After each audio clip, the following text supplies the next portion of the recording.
Hola mis amigos, soy Fray Nelson Medina y esto es Honestamente, programa número 93.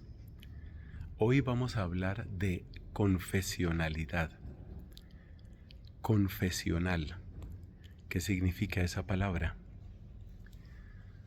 Confesar es reconocer.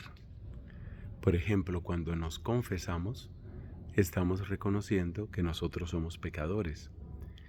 Pero atención, en el sacramento mismo de la confesión, cuando nos confesamos nuestros pecados, también confesamos, es decir, proclamamos, afirmamos abiertamente que Dios es misericordioso y que Dios es poderoso para perdonar nuestros pecados. De manera que en el sacramento de la confesión, pues no solamente estamos diciendo yo soy un pecador, sino también estamos diciendo Dios es capaz de perdonar mi pecado. Dios es mayor que mi pecado. Así que confesar es algo así como afirmar solemne y públicamente lo que uno cree. De ahí viene la idea de la confesionalidad. ¿Qué es la confesionalidad? Es la característica de una institución o de un país en el cual se reconoce públicamente una fe. Ese es un estado confesional. O hay un colegio que también puede ser confesional, o una universidad confesional.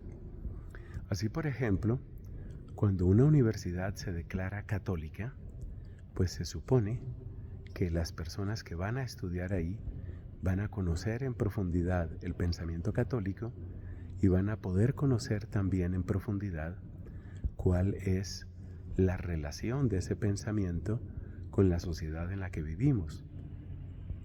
Pero creo que la palabra confesional adquiere un tinte especial cuando hablamos sobre todo de un estado confesional.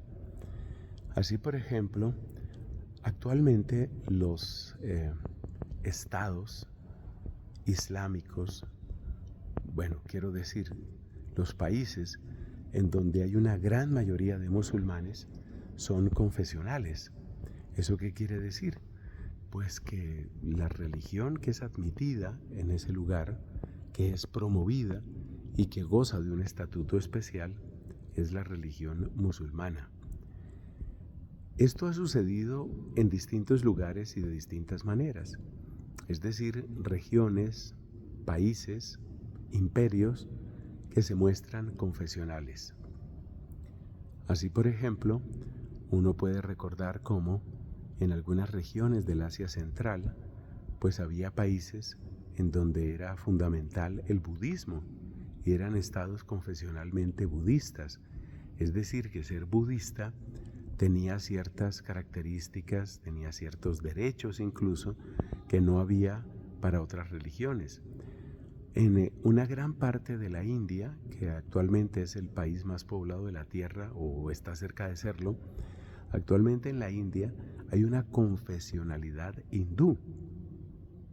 Eso quiere decir que en esos lugares, pues el hinduismo goza de un estatuto especial, se reconoce, se enseña, se protege.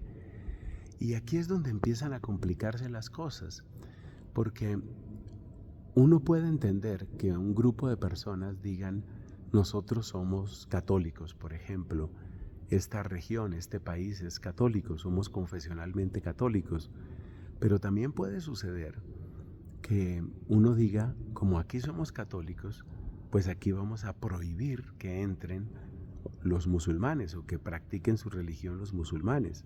O lo contrario, que es más frecuente. Este es un país musulmán y a nosotros no nos interesa que aparezca la cruz por ninguna parte, no puede haber ningún signo público de la fe cristiana. Eso sucede, por ejemplo, en Arabia. En Arabia no puede haber signos públicos cristianos en ninguna parte. Se tolera que haya algunas celebraciones cristianas, llamémoslo así, a puertas cerradas. Es interesante y es complejo lo de la confesionalidad porque, como nos damos cuenta, el concepto empieza a partir de la religión.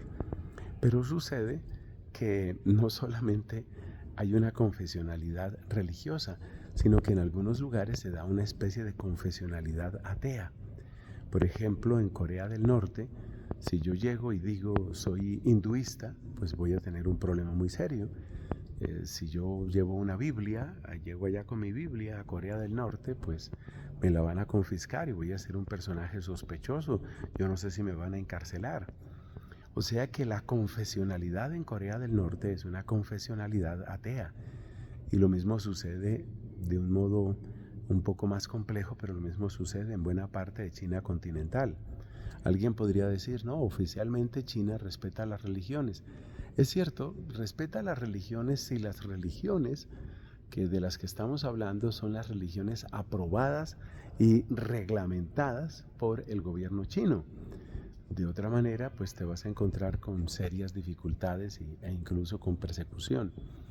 Dicho de otra manera, uno se da cuenta que la confesionalidad es algo muy natural en el sentido de que un grupo de personas que comparten unas creencias o una ausencia de creencias, pues quieren que su manera de pensar sea la que rige en el lugar donde están.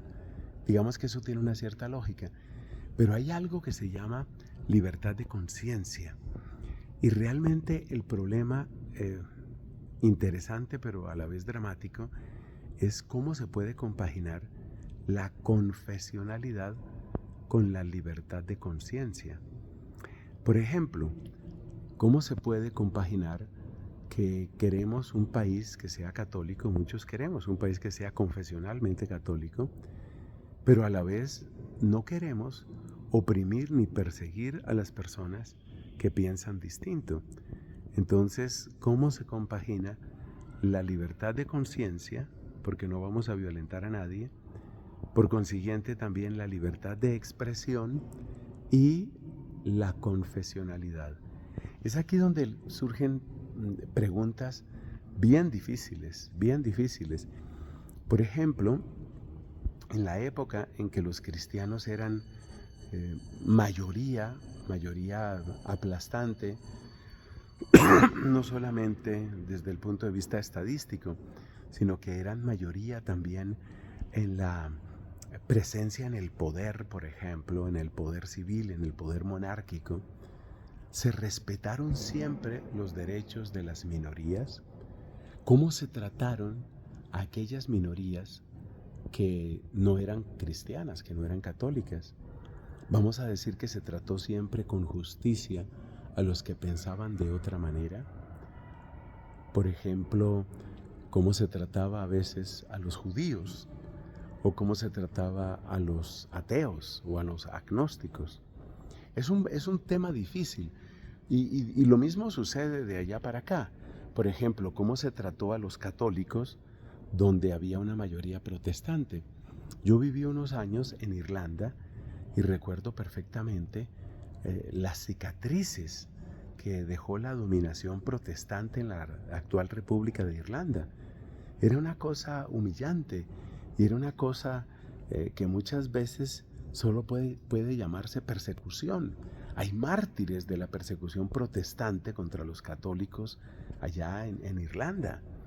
Entonces, fíjate que ahí vuelve a aparecer el mismo tema, es decir, ¿cómo podemos mantener una confesionalidad y a la vez respetar la conciencia? Esa es una pregunta bien difícil, sobre todo porque lo que tiene que ver con las creencias, lo que tiene que ver con la religión, es algo que nos afecta, emocionalmente nos afecta mucho. Y por eso la solución para muchos ha sido separemos completamente iglesia y Estado. Incluso hay católicos que piensan de esa manera, que el ideal es una separación absoluta entre iglesia y Estado. Es decir, que el Estado sea aconfesional. Esa partícula A, esa A de aconfesional, lo que está indicando es una falta de, es decir, que el Estado no sea confesional. El Estado tiene que ser neutro. Y esa neutralidad es la que conocemos como el Estado laico. Es decir, que un Estado laico es el Estado que no es confesional, que no se matricula en ninguna religión y que manteniendo esa imparcialidad y esa neutralidad, pues se supone que garantiza que ninguna religión vaya a ser irrespetada ni pretenda tampoco imponerse sobre otra. Para algunas personas ese estado laico sería la gran solución, porque se acaban las guerras de religión, se acaban las persecuciones, se acaba la opresión o la manipulación de unos hacia otros. Eso parece una solución, pero ahí tienes dos problemas. En primer lugar, que por ejemplo para nosotros, cristianos católicos, ese estado laico no es compatible con nuestra fe, así como se oye, no es compatible. Porque cuando nosotros proclamamos la victoria de Cristo y cuando nosotros proclamamos que Cristo es Rey, pues lo que estamos diciendo no es simplemente que Cristo es muy importante para mí, que en mi corazón Cristo es muy importante. Estamos diciendo que Cristo es Rey de lo privado y de lo público, que Cristo es Rey de las personas, las familias y las instituciones, y que el reinado de Cristo debe llegar a todas las instancias de la sociedad. Eso es lo que estamos diciendo. Entonces ahí tienes el primer problema cuando hablas de un Estado laico. Cuando hablas de un Estado laico, pues realmente estás renunciando al reinado de Jesucristo en todas las áreas de la vida, incluyendo las áreas sociales. Ahí tienes un problema. Pero hay otro problema, y es que ese estado neutro en realidad no es tan neutro, porque del estado laico muy fácilmente se pasa al estado laicista. Es decir, como nosotros somos un estado laico, no queremos que haya ninguna influencia de ninguna religión. Y por eso, entonces vamos a garantizar que todo lo que sea público esté desinfectado de religión. Yo creo que el ejemplo típico es la Francia actual, ¿no? Entonces, el Estado laico significa que en la escuela pública no se enseña religión. Eso significa que en los espacios públicos no puede haber imágenes sagradas. Y viene aquí toda la controversia que se repite cada año de Francia con los pesebres o nacimientos o belenes, como le quieras llamar. Entonces uno dice, bueno, a ver, espérate. Se supone que el Estado laico era para garantizar los derechos de todos, pero el Estado laico termina prohibiendo los derechos de todos, porque lo único que puede permanecer visible en el Estado laico son los emblemas y las consignas propias del mismo Estado, de tal modo que desaparecen las religiones, pero en la práctica se empieza a tratar lo estatal y lo civil como una especie de religión. Es lo único que tiene presencia pública, es la única voz que interesa. De tal manera que en el Estado laico muy fácilmente empiezan a aparecer las mordazas, de modo que en la discusión de las leyes no pueden aparecer principios religiosos ni textos religiosos. Es decir, que se le está pidiendo, en la práctica se le está pidiendo a las personas creyentes, a nosotros los creyentes, se nos está pidiendo que cuando hablemos de temas públicos tenemos que ponernos una mordaza, tenemos que callar nuestra fe y tenemos que negar lo que nosotros somos. Entonces ahí tienes el problema. El Estado laico en realidad no es la solución. En primer lugar, porque para los que somos creyentes contradice nuestra fe de que Cristo es Rey de todo lo privado y todo lo público. Y en segundo lugar, el Estado laico tampoco es solución porque termina siendo una mordaza y termina suprimiendo la expresión de las creencias religiosas en nombre de una supuesta neutralidad. Entonces, la pregunta es, ¿qué es lo que tenemos que hacer los creyentes? Pues los creyentes tenemos que trabajar con perseverancia, con humildad, con sensatez, con sabiduría, con respeto hacia todos, sobre todo con respeto hacia la dignidad de la conciencia de otros. Tenemos que trabajar por el reinado eficaz de Cristo en todas las áreas, privadas y públicas, en todo. Nosotros estamos buscando realmente que Cristo sea Rey y que Cristo sea conocido y sea amado y sea obedecido en todo. Eso no significa, esta es la parte que hay que aclarar, eso no significa que nosotros vamos a utilizar medios ilícitos mucho menos medios violentos o mentirosos o manipuladores para imponer nuestra fe. Nosotros hemos recibido de Cristo, ahora ya voy a hablar de nosotros los cristianos católicos, nosotros hemos recibido de Cristo las consignas necesarias para saber cómo se extiende la fe. La fe se extiende a través de la oración, a través del testimonio, a través del servicio. Como decía San Juan Pablo II, lo nuestro no es imponer, lo nuestro es proponer.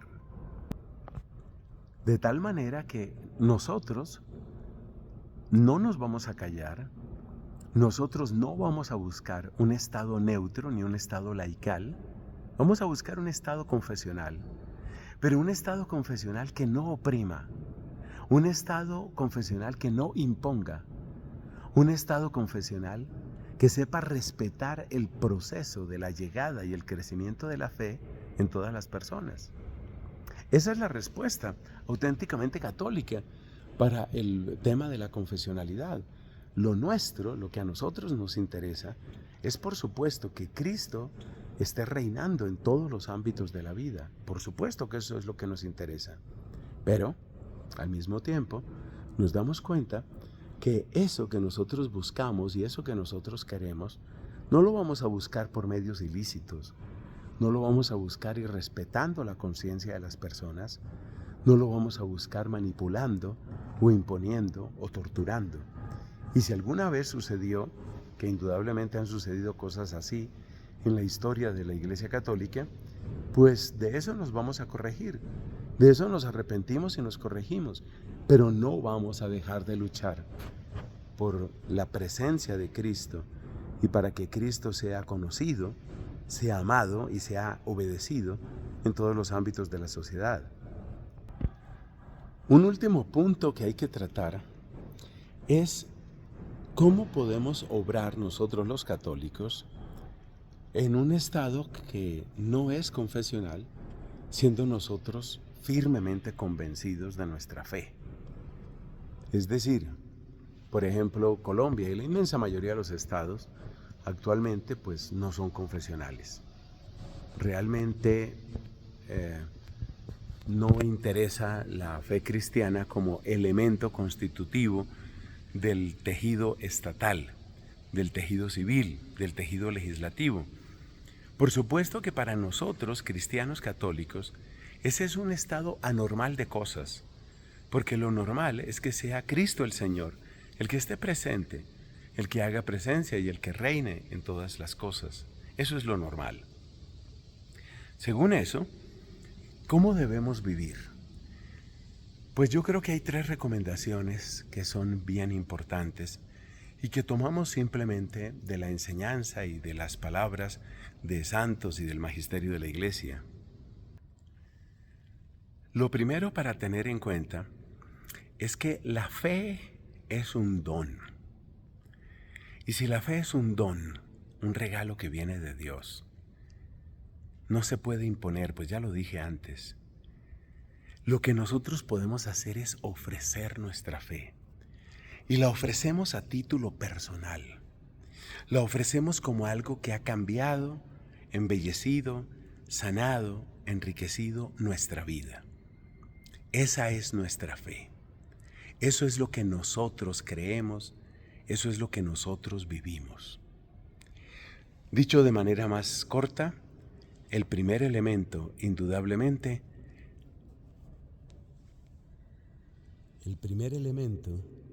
es el testimonio. El primer elemento es hacer ver con nuestra vida, con nuestra sencillez, con nuestra alegría, con nuestra capacidad de escucha y servicio, con nuestra capacidad de aportar al bien común. Eso es lo primero. El testimonio. Sin ese testimonio no hay nada, todo lo demás se cae. Segundo, es muy importante que, como dice la primera carta del apóstol San Pedro, nosotros estemos siempre dispuestos a dar razón de nuestra fe.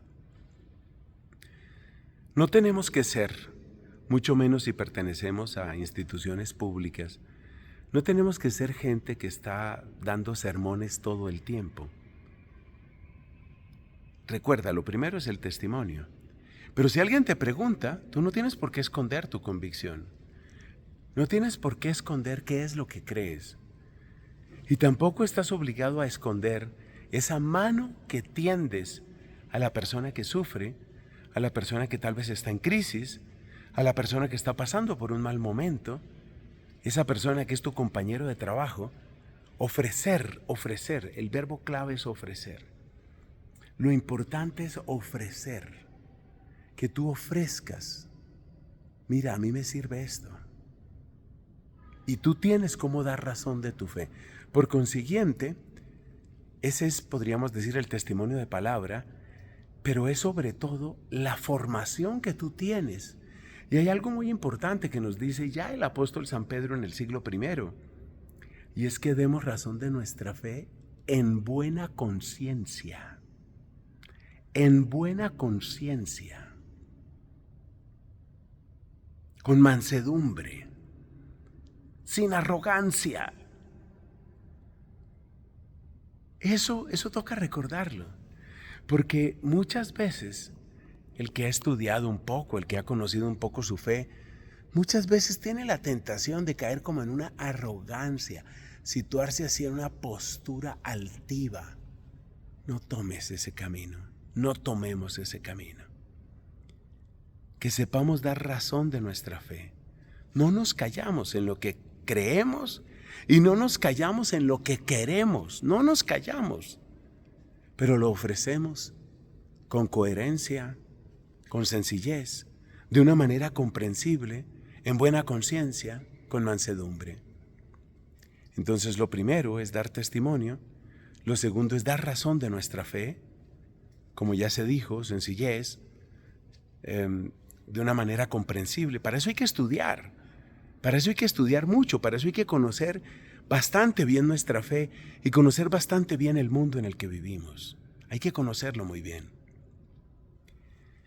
Y lo tercero, que lo menciono de último, pero sobre todo para que nunca se nos olvide, recordemos que hay que orar y hay que orar mucho. Los corazones son de Dios. Las conversiones las hace Dios. Y necesitamos entonces hacer oración. Suplicar a Dios para que gane cada vez más terreno en los corazones, en las vidas, en las personas. Para que gane terreno, para que sea perfecta su victoria. Entonces, testimonio, dar razón y orar. A medida que Dios vaya avanzando en los corazones, a medida que la presencia del Señor vaya creciendo en los corazones y vaya creciendo en los acuerdos entre las personas creyentes, entonces vamos poco a poco haciendo lo que a nosotros nos corresponde, garantizando el reinado de Cristo en todas partes. Sí, lo vamos a hacer, pero lo vamos a hacer con la fuerza que nos da el mismo Evangelio, no con otra fuerza. Pretender que avance el Evangelio simplemente con los métodos típicos del mundo, que incluyen muchas veces manipulaciones y opresión e incluso persecución. No, así no es. Pero vamos a que avance el Evangelio de Cristo. Y eso es ser honestos. Y eso es ser auténticamente confesionales. Gracias por estar aquí. Soy Fray Nelson Medina y esto es Honestamente.